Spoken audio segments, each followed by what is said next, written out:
But once we met each other, we was like, oh, Yeah. Yeah. like the magnetism was there. yeah. That's why we're Find here those today. people. Find those people. It may not be in your house. It may not be your parents, but find those people. And hopefully those people are leading magnetism into positive, because there's negative magnetism as well, right? Yeah. But find those people that you are in the same wavelength, that challenge you, that push you, someone that you can look up to and they can look up to you. And you can kind of have this push and pull. The faster you find those people in your inner circle, the bigger you could explode in the long run. Wow.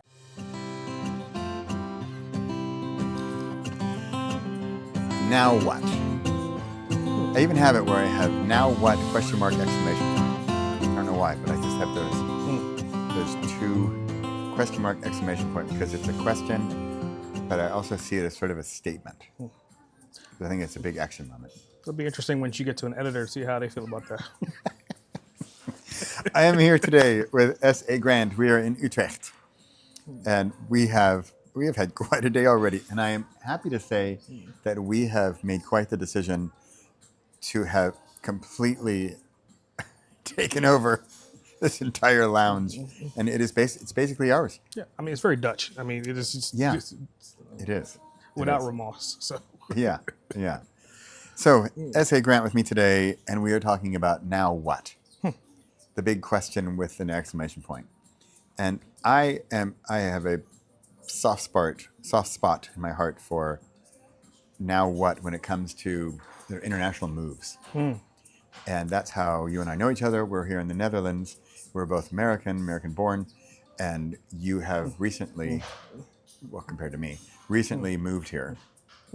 And I would like to, one reason this whole now what topic comes about is, again, we talked earlier about villains and heroes and guides, and I like to be a guide to help people make a big move and have that now what decision and help them with the decision making. Yep. And there are tiny little ones and there's big ones. Like today we're talking about a big one, moving from the US to here. It's a biggie. But as maybe we'll get into, because as I know a little bit more of your story, that it's possibly other decisions or events that happened that turned that story into how did this story come about? It's not usually just a simple, oh, we woke up one day and we decided to move to the Netherlands. So S.A. Grant, it is great having you here. And I'm really glad you moved here, by the way, because it's been great getting to know you a little bit more. And could you give us a little bit of background on you were in the States, to put it super simply, you were in the States and now you're here. yeah, to do a little add-on to what you said, being American born. Unfortunately, I wasn't born in America. That's right. I read that in your bio, in our mutual book. This is also another way how we know each other. We're both contributors to Unexpected Gifts.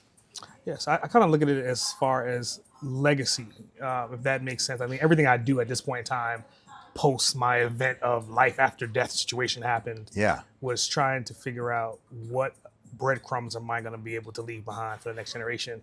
And when I look back in it, like I was born in Trinidad and Tobago. Yeah. And my mom, for reasons, decided to leave when I was not even a year old. Wow. So, am I American? Right. Yes. Yeah. But was I born there? No. Okay. So this is kind of like going back into the code of copy and paste, right? My mom left, moved to America. Yeah. And then I left America and moved to Netherlands. So it's kind of like history repeating itself to a certain extent. Wow. That'd be fun to interview to find about that. Now what? Yeah, it's definitely interesting. Okay. All right. That's for another episode. Yeah. So your story then, you've been here how long now? Roughly 14 months. Okay. Yeah. It's funny when it's like babies. Yeah, you look at it. How old is your baby? 36 months. Okay, I'm no longer a parent. How many years is that? Come on. Well, I would say, how good is your Dutch? Do you speak like a 14-year-old? Like, are you a baby or are you more like a toddler? So I'm definitely 14 months old. I love it. I mean, my level of Dutch, I am here. We're counting weeks. We're doing weeks still. Yes. Okay, so you've been here 14 months. And congratulations, you said you got your DAFT. Ooh, yes. Which is the Dutch-American Friendship Treaty from, I think it was like 1956, a treaty between the U.S. and the Netherlands. which makes it, I'm going to say, relatively easier. Oh, I mean, it's kind of what we're talking about, right? I mean, it's Simpler. loopholes. It's loopholes. Yeah. It's loopholes. How do you make things work, and sort of where there's a will. You ever hear the joke? Where there's a will, there's a relative. Or marriage. But yeah. So you made it happen. And Correct. So how did that come about? And it wasn't just you woke up one morning, I'm going to move to the Netherlands. No, I mean, it really started in Spain, believe it or not. Oh, wow. My wife and I, in the company she was working with, they had a international event because they had just bought a new company, and they had a celebration in Spain where all the European country and the U.S. country and everybody came into one, and we were like, Barcelona is, wow, we got to move to Europe. Wow. And kind of being a believer in, if you talk it and you believe it and you start taking action towards it, it'll happen. And then the opportunity kind of fell into our lap to where, hey, you could either move to Sweden, UK, Netherlands, or the other one, which is Estonia. Okay. Yeah. Out of those four, Netherlands sounded very appealing, and it still is appealing to this day. So, okay, you glossed over there, kind of the where there's a will, there's a way thing, or you talk about it, because how many people travel to a place, and when they're there, they say, "Hi, honey, I want to live here. Let's move here," and I was going to say guarantee. I can't guarantee, but it's got to be more than 99% of the people who say that who don't actually do it. Yeah. So what's the difference? See, this is sort of my now what premise here, because I think that now what is, and it's a little bit sorry, not sorry, because my idea is for the decision makers, for the action takers. It's not now what, let's think about it some more. Now what, let's wish upon a star. I want now what, and then the action has been taken. Because a dear friend of mine talks about share from is it the scar and not from the wound, right? Like it freshly, if you just arrived here, then your now what story would be not quite totally formulated. You're here, but now it's done. You're still here, and you got your daft, so you can stay longer. Correct. And so, when I say you glossed over, but you said, we wanted to come here, and now we're here. That's a monstrous mountain. Yeah, I mean, it's one of those things to where when I said we had the opportunity, like we dialed in to make the opportunity happen. My wife's company so happened to be a big contributing factor to Europe, and they bought the European aspect. The U.S. company bought the European company. Okay. And then I was like, okay, that's our gateway. Was that in Spain? Well, Spain was one of their hubs. Okay. But the actual main hub is actually based out of Sweden. So is that where the Spain, Sweden, Netherlands, Estonia came from? Correct. Okay, I was curious about that. Once we figured out, okay, well now it's Sweden owned, and what's the next steps to kind of get here? So my wife started positioning herself, because I mean originally she was a treasurer, a CPA and accountant before, became a treasurer, and then now with the understanding transactions was her thing. Yeah. So she used to do a lot of micro transactions in the States because the company that she works for does parking. So they're more so transactions based on parking. They don't own the parking meters. They don't own the parking spots. They just do the transactions. And then through the mergers, they started to get these other things, and they needed to go, we have US and we have Europe. We needed someone that at least understands the US market to bring them into Europe. So I was like, okay, that's the skilled migrant route. Yeah. So on that visa, skilled migrant visa is what brought us here. The DAF visa is what's going to then separate us from that and keep us here. Because again, if she decides to leave, if anything goes wrong with that employer, then that visa is void. Right. So staying ahead of the curve, the DAF visa steps into place. And in worst case scenario, I could hire her as an employee under my company, much like what we're doing with our son, and bring him in as a dependent as well. Because that's the other part of this equation. Our son came over here to go to school as well. Yeah. Because he was 18 at the time. He's an adult, so he can't be a dependent. Okay. So finding out all these different nuances and loopholes, again, studying and figuring out the dots, connecting the dots is where we are right now. Wow. Okay. I'm gonna come back to Barcelona again because because I hear it all the time. Because I live in Europe, you live in Europe, and I don't know how many American friends of yours say this, but they come over and they're, I want to live here, and so many say it, but so few do it. And you mentioned loopholes, and you mentioned dots and dotting the I's and crossing the T's. A million analogies, right? A million, and it's still. I'm trying to think of. So the listener, the viewer says like, okay, wait a minute. I missed the part where he says, Barcelona sounds great. Yep. Which we all say, because Barcelona is great. It's beautiful. Yeah. Beautiful. Yeah. And now you're living here. Yes. And it's almost like, wait. Could you rewind? Wait a minute. What happened in the, how, what is the difference then between you're there and you say, this is great, to you're actually here? There's got to be a bigger drive than just it's a way of thinking. It's a way of, I would say, look at it from the standpoint of if you say that I'm going to become a published author, and you say that every single day, and every day you take a little bit of writing or a writing class, or you start going to conventions and you just start putting yourself in that space, eventually, if you stick to that path, you will become a published author. So for us, it was the same thing. We kept on traveling, and every time we would travel, we'd be like, we have to figure it out. And then, I hate to say it, but it sounds like Houdini in a bottle, but we kept on saying it. We kept on staying positive for it. And then once the opportunity presented itself, we was like, okay, now how do we align to this opportunity? It's not Barcelona, but it's Europe. How do we connect these dots and make this happen? So once the opportunity presented itself, then getting my wife in alignment, right? And then she was like, okay, I'm going to get this promotion. This promotion is then going to lead me to then being a requirement to be overseas. Yeah. So again, I wouldn't say she's a chess player, even though she is, and she doesn't believe it, but I'm a chess player. Yeah. And the combination of both of us, we would just say, okay, just dial it in. Okay, we're going to go through you as a channel. We're going to get there. Once we get there, then we're going to leverage me to keep us there. So it was 100% premeditated, if that makes sense. Yeah. But again, it's sticking to that path of we're going to do it. We have to do it. We need to figure out how to do it. And then once the opportunity presents itself, knowing that the opportunity is there and then seizing the opportunity. Okay, so this is more than Barcelona is pretty. What was the deeper, desire? What's the word? Desire? Is it dream? Or dream always sounds so fluffy, right? Yeah, I just look at it from a standpoint of if you look at humanity as a whole, right? And this is a statement that I think I'm going to die by, right? It's a statement that I say and I live by. If you think about nomads, we wouldn't have been in America or Trinidad or in Europe if none of us were ever nomads to begin with.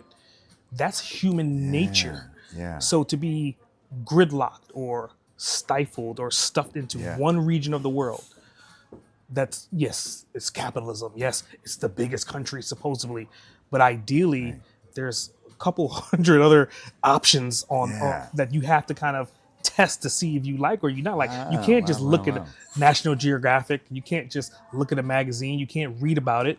You actually have to go. And once you go and you experience it, you're just like, America is great, but the world is greater. Wow.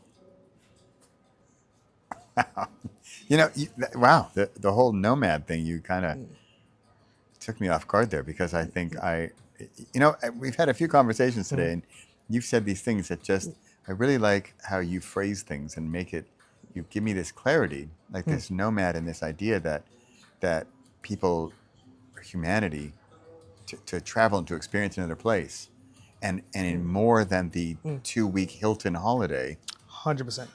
And because that's a huge, not many people do what you've done. But I think if you think about it, everyone from the Netherlands wants to go somewhere else. Everyone from the U.S.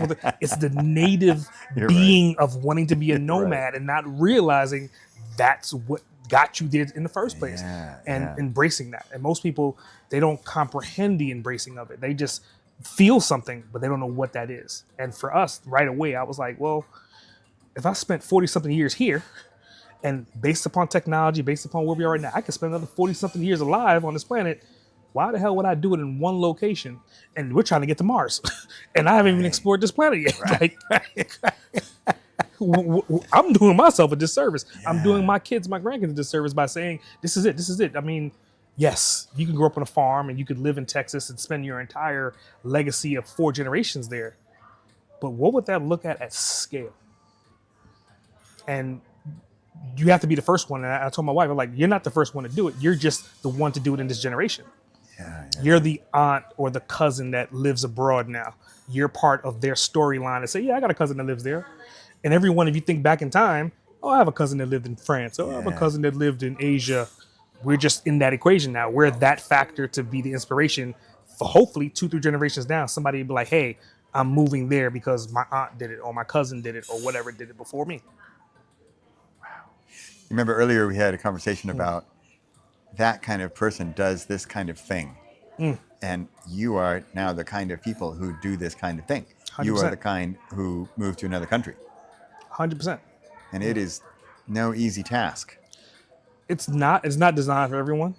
You know, I think that's why you kind of have survival of the fittest, right? It goes into being a nomad. You go back to historically, if you're not willing to put the time in and the effort to learn how to hunt or to at least marry someone that knows how to hunt, then you kind of get X'd out, right? You kind of fade to black. If you don't know how to put clothes on, you don't know how to make shelter, you eventually fade. So for us, it's like, I look at it as a survival technique. It's kind of like teaching not our kids, but maybe their kids or maybe their kids an opportunity to say, well, how did we end up in the Netherlands? Or how did we end up in Europe? And like, again, wait, you saying that my mom was, or my grandmother was American? Well, why am I here?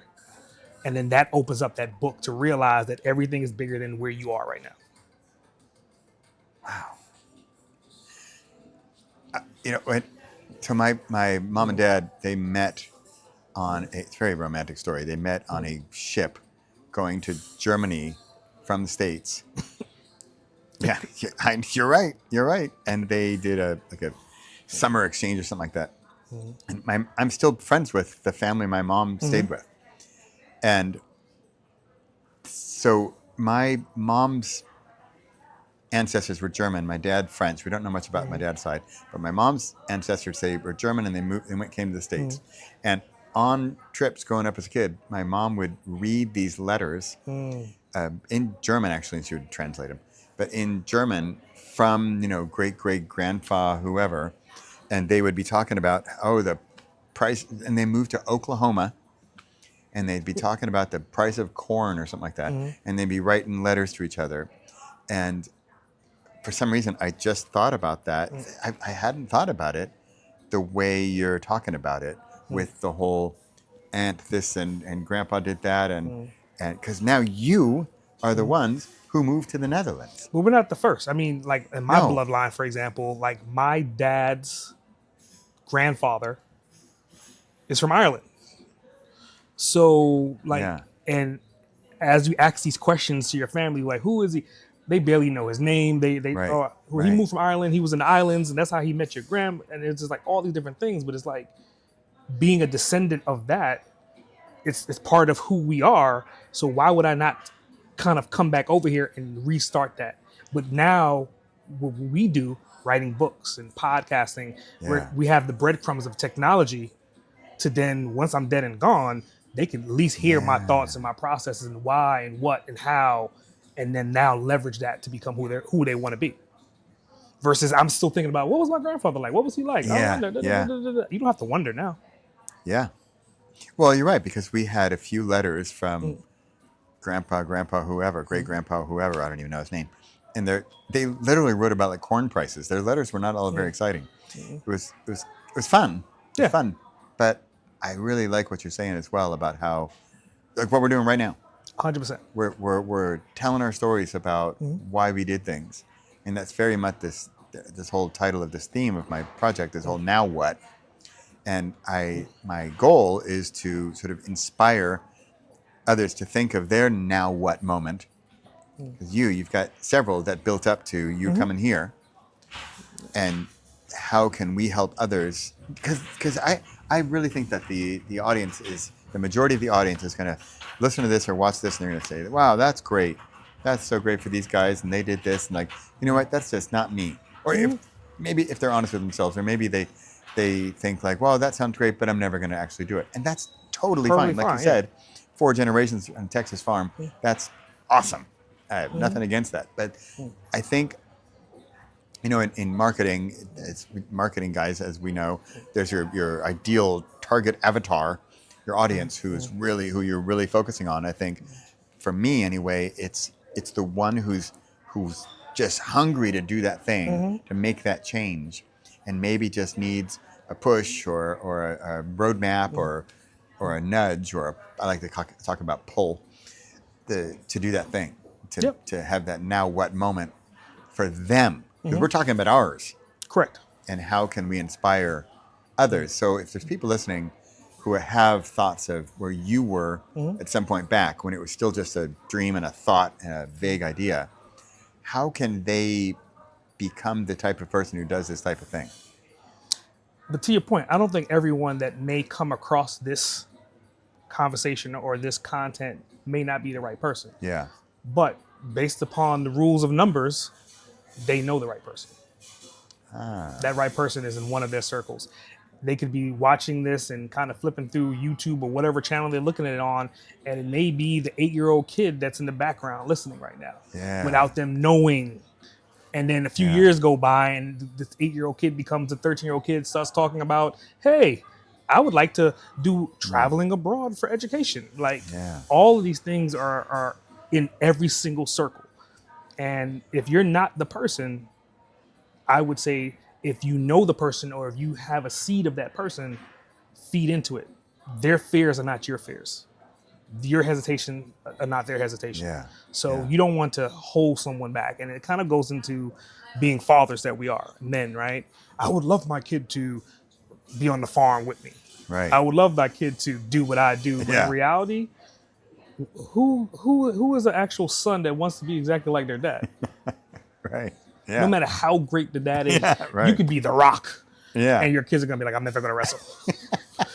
It's one of those things. Whatever that person wants to do, feed into it, man. You'll be surprised how much of you would become part of them if you just feed into it. Like, a lot of times I say that with my son.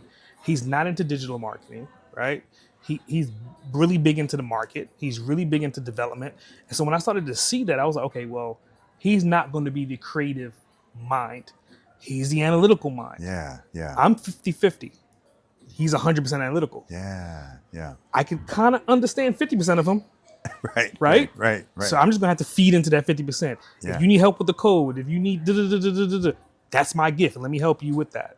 Everything else, the other 50% that I may not be able to understand, that's going to be for you and designed for you to then pass on to the next generation. I can only help you with what I know. And what I don't know, you should be able to find out on your own and build your own legacy. I'm just giving you what I have. Yeah. You mentioned this 8-year-old kid in the background. I think that's really cool that if you're listening or watching and you think, wow, that's not me, but my nephew, there's always John, he'd love this, and then I'm going to share this with him, because I'm sure we all have inspirational people along the lines, and I bet a lot of it's just sort of in the background or something. It's not always in the background. Getting sat down by grandpa saying, son, grandson, you're going to move to the Netherlands. I don't think it happens like that. It doesn't. I mean, if I think about it historically for myself, my dad used to listen to motivational tapes. I don't remember who. Really? I don't remember who the hell he was listening to. That's so cool. It could have been Les Brown. It could have been people that I know today. Yeah. But as a kid, I didn't know who they were. No. So for me to be on that pace now, where I'm standing on stages and having conversations and helping people learn how to do things, it could have been subliminally back then. And did my dad achieve it? He didn't achieve it, but I'm achieving it now, right? So then that little shift of that secondary information through osmosis or just being in the background, it definitely pans out more than you could think about it. Because again, you're talking about 30 years of time, right? Yeah. And it's difficult for anyone to comprehend that magnitude of cause and effect.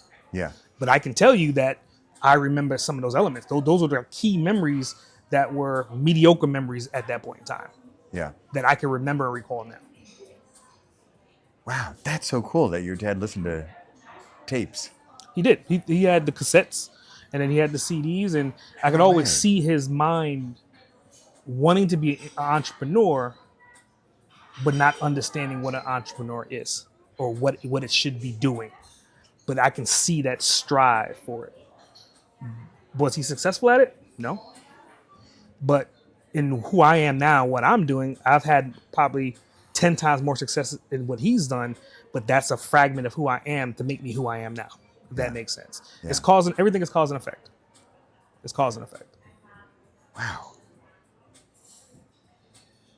You know, I've told you this before, but I'm so visual, and so many things you say, I can just see them. For some reason, I just see your dad listening to tapes, and you there in the background or somewhere else instead sketching in a book or playing with toys. You know, it's. And again, I don't know if it's. I don't have a photographic memory, but I have enough of a memory to be like, my intellectual side is like the connection between the two. It's like, so what would life have been like if that wasn't part of the equation then? Yeah. And again, it wasn't like I was sitting in the room and he was forcing me to sit there to listen to it. Yeah. It was just, I'm just in the room and I'm seeing what he's doing and I'm not understanding it because I'm a kid. Yeah. But when you look back 2020 me in hindsight, you're just like, holy, that's part of a factor of who I am right now without even thinking about it. Wow. I remember my mom saying something like, you can do whatever you want to do. Just put your heart into it and work hard or something like that. And I've never forgotten that. I've always said, my mom said I could do it. Guess I can do it, right? Yeah, well. Yeah. Why can't you? I also like your sort of idea of this whole background thing where something's happening and it's not so deliberate or direct. It's indirect. There's so many times that has happened. Like, I remember when I first learned about Dean Martin. Yeah. And I was going through my Dean Martin phases, listening to it, big pizza pie in the sky, that's amore. And then sure as hell, not realizing that I was doing it in the car, driving my son back and forth to school. Even last week, I went to the kitchen and my son's playing Dean Martin. And I'm just kind of like, the secondary, it's like secondhand smoke gives you cancer. Secondhand motivation kind of gives you inspiration, if that makes sense. Wow. All right, so that's for our listeners and viewers. Just play this in the background. Have it going at Thanksgiving dinner. Listening to Bradley and SA talking. Yeah. And you never know who's going to be listening in the background. You never know. That's really cool. I like that. I like the whole indirectness of it. Yeah, because it's not forced. Yeah. It's not forced. It's just kind of, as from a kid standpoint, you can kind of see either the passion or the enjoyment. Yeah. From a parent that you don't want to be like. Right. Right. And then sure as hell, by default, you just kind of, I know my son doesn't want to be like me. Yeah. But then when I see him listening to Dean Martin, and I'm like, the last time I played that with you, you were like 6, 7 years old. Wow. You're 19 now. Nature versus nurture. Yeah. I think nurture definitely has a more of a huger effect than we can realize. Yeah. It's funny about the kids and I talk about, we both have boys. You have a boy, I have 2 boys. And I often say how they don't listen, but they hear. 100%. And then there's another one, especially with boys, is that if you have a conversation face to face, that's way too confrontational. It is. And so it's better if we sit, ideal is car. You're driving or he's driving, and you're side by side. And it's like they say about kids, like what do they say about kids? We're playing together, or co-playing, whatever. And so now we are 2 people going forward, and we happen to be having a conversation, but there's not that confrontation of the face-to-face, like, son, let me tell you. And it's more just a casual conversation, and somehow that blocker isn't up. Yeah, and I think it's actions, too, because, we have a daughter as well, too, and we're a blended household. And so I've been around her for like the last 8 years of her life, right? So 12, and now she's, going to be 21. And seeing when she reaches out to me is based upon what she's seen me do. So she reaches out to say, hey, I got a problem with the car because she see me working on the car. Yeah. Hey, I'm installing this TV on the wall because she see me install 5 TVs in our house when we lived in Cobb, right? So it's cause and effect. It's what you do routinely, and then they reap the benefits of it. Her TV was mounted on the wall. She's sitting there in high school and middle school watching TV on the wall. I never would have thought that while she's a junior in college, she would reach out and say, hey, I need some insight on mounting a TV on the wall. It's that whole indirect, what you do is more achievable than what you're stating or what you're telling them to do. Yeah. I don't know if this is related, but we lived here and then we wanted to go to Morocco on holiday. Okay. And both the boys said, I don't want to go to Morocco. Where's Morocco anyway? they're like, North Africa, why would we go there? That sounds like a stupid place to go. They both didn't want to go. And then we get there and we have a great time. And then, but they didn't admit it. And only later that I remember overhearing my son saying like, oh, we went to Morocco. It was the best. It was like the best holiday we ever had. I love Morocco. You got to go to Morocco. We're like, what? It's always crazy when you hear that second, again, they don't know that you're listening. Right. And so like for us, it was when we took our parents and our kids to Paris, Netherlands, and London. Wow. And our son, he didn't want to go. Yeah. And sure as hell, after we come back, I hear him on his phone with his maternal grandparents that telling him about the stories of what he learned and how exciting it was. And, and I was like, you little shit. Like, you give us all this hard time on the back end. And then on the front end, you're like celebrating about how great it was, how grandiose it was, how important it was for you and how you enjoyed it. And you just kind of sit back and be like, they don't want to be us, but they don't understand that who they are is elements of us. And because what we've delivered and given them opportunities to experience, it's evolving them to become whoever they're going to be. Yeah. But again, they're not going to tell you because you're a parent. Yeah. You know, so I'm sort of a grammar geek and words and so remember my now what ? And I think this is quite fitting because today, like I didn't know where this conversation was going to go. And I like this whole indirect idea because I think this whole like confrontational direct thing, maybe it doesn't work, right? If I say, you must, dear son, you must travel and be a nomad on the world and move to Italy, son. And it may or may not work, but like what you're saying, what you do and not what you say, maybe. And because my wife and I, we travel like crazy and we drag the kids everywhere. Yeah. And like with the Morocco story, then they eventually might love it. But I really like what you're saying about, because I'm thinking of the whole goal of this whole Now What program is how can we be of any assistance, be a guide to you who would like to achieve your next now what, your next phase of your life, or as my tagline says, who will you be next? Who is the version of you that you choose to be, ideally choose to be next? And I like this whole idea of this indirect sort of influence in a way. That's pretty cool. Well, I mean, I think we talked about earlier, even with you, it's an indirect influence of you becoming a superhero, right? I mean, you were already a hero. Yeah. Yeah. And without you actually having a confrontational conversation with your future wife about why the hell are you doing this? And we don't do this. Yeah. And then all of a sudden she led the way, you followed, and then look at you now because of that. Yeah. Yeah. Well, it's another good example of she did it. She didn't tell me about it. She didn't tell me how I could do it. She just did it. And I said, oh, wow, you just did the thing. Yeah. Yeah. And now I thought, well, I guess I could do the thing too. 100%. And it kind of going into that, like I said earlier, I think she realized that you were scared, and she realized if she did it, then your fear would go away. And again, you can go home and have a conversation with an actor, but I'll put money on it. Like that's the scenario of, oh, yeah, I kind of did it that way. Right. And to your point, like she's not the person in the limelight, but you are now. It was kind of like a seed of tranquility for you to become who you are. Wow. You know, this is why I like having these now what conversations, because we all think we have an idea, or we've got this is the way it is, or because I think until talking with you today, I think I was thinking of it more of a direct and face-to-face confrontation, not confrontational, so negative, but here's how to do this. Now what? Here's how to do your next phase. Here's the plan. But I like your indirect in the background, sort of hearing it, and that. But you're already doing it. I mean, your methodology of your workshop, writing the worst book ever. Yeah. That's like indirect way to overcome fear. Yeah. It's like right at the bottom of the barrel, the thing that's in the toilet that just will not flush away, that's just floating right there. Well, that was a little too visual. Exactly. But that's you have to face it, right? You have to confront it to move past it. And that's what your workshop does.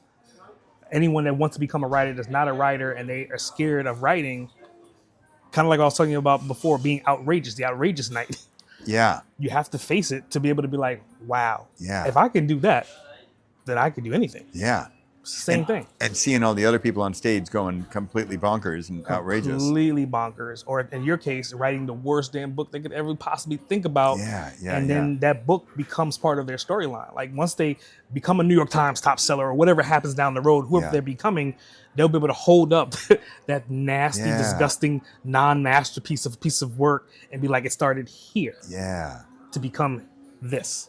Yeah. Because if they, and this was my challenge, I tried to start with this masterpiece, which I can tell you does not work. Well, it might work for some, but it didn't work for me. Yeah. So I wanted it to be perfection and awesomeness, and I was just stalling because I was scared that it wouldn't be perfect enough. And that's why after all these years, I have this worst book ever program. That's again, I like the way you phrase it. It's nice to just get over that fear. Well, I mean, you've done a great job. I mean, most people write one book, right? Everyone has one book in them. Yeah, yeah. What number are you on? 39. Yeah, I mean, it gets to the point like 2 books, yeah, cool, 3 books. Yeah. But when you get to double digits times 3, it's like you really have to sit and be like not only are you beyond fear, like you went prolific, but now you're at such a level of synergy within yourself that you could write another book tomorrow if you wanted to. Yeah. Without thinking twice about it, without hesitation, without fear. Right. I mean, it becomes part of who you are. Yeah. And I think that's an excellent reasoning to become the guide to help the others who haven't written their book number 1. And hey, by the way, let's you know what? I know you want to do your masterpiece. Let's do that second. We're going to do a fun little exercise first. We're going to write your worst book first. What? Sounds like a waste of time. I would get all this pushback. That's a total waste. Why would I spend all this time and money and effort on this thing I'm going to throw in the garbage? Like, well, every first book is garbage. Even if you think it's not, it is completely garbage. Let's consciously make it garbage, and then we'll just. I think about my first book, and it was like, I'm almost embarrassed. Like I had to take it off the shelves. It was so embarrassing, right? But again, at the time, it's like, it's great. No, the hell it's not. You have to go through a rite of passage. You have to wade through the water. I mean, literally, if you want to go back to this, you have to wade through the water. You have to really dig deep and get through all of that to get to a book that's like, wow. Yeah. And it may take 10 books. It may take 3 books. It may take 60 books. Yeah. But you'll know when you're holding like your masterpiece in your hand. And I mean, I'm not at my masterpiece yet. Like I still have time. Yeah, me either. To figure out and to put, like, I didn't learn storytelling until 7 years ago. Wow. And that was more so I had to go through a rite of death passage. I had to face death in the face to figure out how do literally. Yeah. But if that never happened, would I be as a good storyteller as I am today if that didn't happen? Yeah. Yeah. Cause and effect. Yeah. Okay, so I'd like to wrap this up with some advice for an 8-year-old. Wow. Listening in the background. Or if you're not 8, maybe you're 18, maybe you're 28, maybe 38, 48, 58, 68. It doesn't matter. In fact, it might not even end in 8. But if you're listening in the background here and you're inspired by what we're talking about here, what, for you, S.A., what advice might you have for someone there listening in the background who's sort of quietly or maybe not so quietly thinking, you know, I'm ready for that next change in my life. I'm ready for the next chapter of my life. How do I, because it's often, how do I get out of the rut of where I currently am? Yeah. I think it's part of that. And it's also kind of getting into vibrations. You know, I'm not going to get into like anything that may seem mythological here, but you and I, we vibrate on the same vibration, right? Like we communicate, we have completely different backgrounds, completely different upbringing. But once we met each other, we was like, like the magnetism was there. Yeah. Find those people. Find those people. It may not be in your house. It may not be your parents, but find those people. And hopefully those people are leading magnetism into positive, because there's negative magnetism as well, right? Yeah. But find those people that you are in the same wavelength, that challenge you, that push you, someone that you can look up to and they can look up to you. And you can kind of have this push and pull. The faster you find those people in your inner circle, the bigger you could explode in the long run. Wow. And I would say do that now. Whether if you're 5 years old and you're like, I don't know what the hell he's talking about. Yeah. But if you're with little Johnny in school and you and little Johnny are the oddballs. Yeah. And you and little Johnny feed off each other and you're getting some kind of results, whether it's drawing, whether it's writing, whether it's football, baseball, whatever that synergy of that vibration is, hold on to that person. Yeah. And feed off of that and also deliver value back to that person as much as you can as well. Wow. SA, it's been a pleasure. The pleasure was mine. And fantastic. And I learned every conversation we have, I learned something. So I'm thrilled to have met you. I'm glad you're here in the Netherlands. And I'm looking forward to what's next for both of us, too. 100%. And I appreciate you being here. And I appreciate you not only being here, but accepting me into your circle, considering that we didn't know each other. Yeah. But it was just kind of like that hidden vibration that I like it. I like what you're saying. It just worked. Yeah, I like your advice there for the 8-year-old. Or the 18 or 28 or 38, 48, 58, 68, 78. Yeah, I mean, sometimes you gotta go against the grain. I mean, it's your parents may not understand. Yeah. Your best friend may not understand. Yeah. But there's someone out there, out of these 8 billion people. Yeah. Numbers being in your favor, there's somebody that understands you. Yeah. And they may be a little bit ahead of you, a little bit on that race to where they're a couple steps ahead of you. And you're just like, yeah, I need to be around that person more often. Yeah. I love it. Thanks for being here. Pleasure was mine.